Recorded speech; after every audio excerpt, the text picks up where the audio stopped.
NewsHour regular Michael Beschloss has written 8 books and countless commentaries on the American presidency. But recently, he's discovered a new way to engage a different audience, taking us back through the nation's contemporary history in 140 characters or less. Michael joins us now.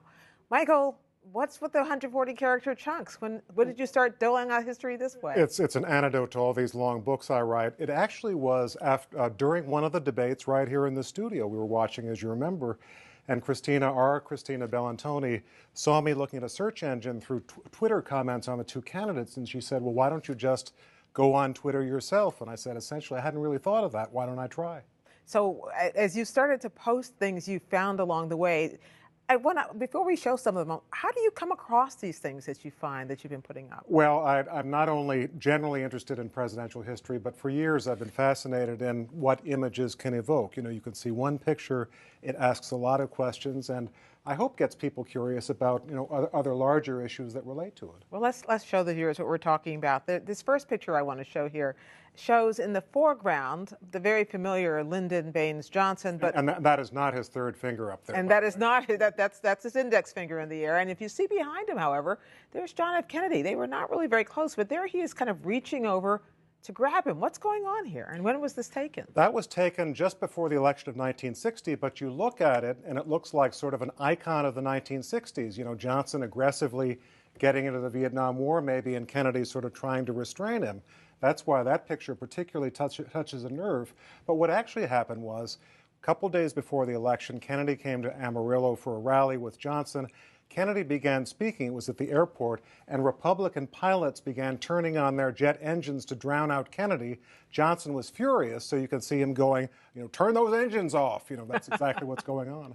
And this was 1960, before they were even serving together. Absolutely. So perhaps they were even friendlier at the time. Indeed. I'm curious about what people thought about when they saw it, but let me show you another one. The next picture, which I was fascinated by, there's Richard Nixon, and someone appears to be pouring a beer over his head? Yeah, I put this out without telling what it was, and I said, what do you all think it is? And one person wrote, it's Nixon celebrating his pardon by Gerald Ford, 1974. It wasn't. This is Nixon actually at the Angels Stadium, 1979. Angels won the division title. Bobby Grich, the second baseman, came over and poured champagne on Nixon's head. And it's novel because that's not exactly a scene that you normally see with Nixon. Some of the others who wrote in said, is this just Dick Nixon partying hard?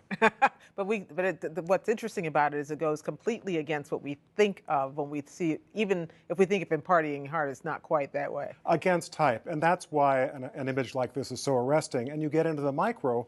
Nixon, it turns out, was absolutely delighted to have this done because 5 years after Watergate or so, he was trying to pull himself back. He was enough of a politician to know that a picture in the newspapers of him celebrating that victory with the champagne on his head was worth an awful lot. I believe that was beer, unless they make champagne in cans. No, it was champagne, a bottled beer. So. Exactly.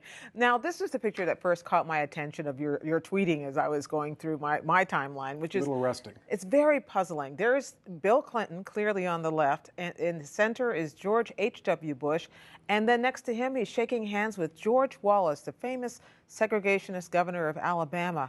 And I just couldn't help, I turned it upside down trying to figure out where could this have happened where these three men were together. Well, it's sort of like the Kennedy and Johnson. A lot of people said, is this photoshopped? It couldn't be possible that this picture exists. And a lot of the people who tweeted about this to me said this must have been photoshopped too, because first of all, George Wallace is a figure out of the 60s and Clinton and Bush 80s and 90s, so that doesn't fit.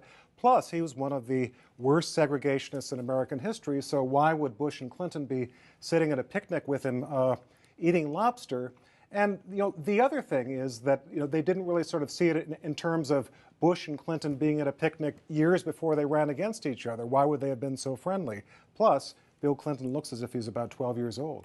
Plus, Bill Clinton later on went on to defeat George H.W. Bush, and then their famous relationship came around to now they refer to each other as father and son. Yeah, now they're very friendly, but at the time of this image, George H.W. Bush was vice president, gave a picnic for American governors. Clinton was a governor, George Wallace was too, and by then Wallace had recanted and apologized for a lot of his segregationist positions. So this was in Maine, It was in in Maine. Kennebunkport. Lobster, and Wallace is drinking some Mountain Dew if you look closely. Culturally appropriate. And another thing in that picture that we were looking at, there's a blonde woman sitting next to George Wallace. Who is that? Wallace is sitting 1983 with his third wife. This was Lisa during the 68 Wallace campaign. There were two singers. One was Mona, one was Lisa, so he finally married her. And the famous wife that we all knew about, Lurleen Wallace, was by that time dead. Indeed, she had succeeded Wallace as governor. There was a one-term limit or a 4-year limit so that Wallace could continue to try to pull the strings, and she died in the middle of her term. Fascinating. So as you look back, as you come across these images, and you come across some audio occasionally that you post and other things, do you take any heart at all from the kind of reactions you're getting from people who suddenly have discovered this through you on Twitter? I love it because what I'm trying to do is get people interested in history and get them to think about some of the larger issues, and these pictures do this. And the other thing is, you and I have talked about this, we're living in an age in which imagery in presidential politics has become all the more important. So people have become pretty good at deciphering what they're seeing in a picture, and oftentimes there's a lot of meaning packed in there, and I hear from people about this on Twitter. So are you spending all of your days now scrolling for the next interesting thing to get a reaction to? I am not spending all my days, my book publisher, please note, but it is an interesting sideline, and since I'm not likely to write a book about political pictures, it's interesting for me to do. Michael Beschloss, thanks a lot for opening that window for us. My pleasure, Gwen. And online, history buffs are tweeting on behalf of George Washington, Paul Revere, and other historical figures. You can read about it on The Rundown.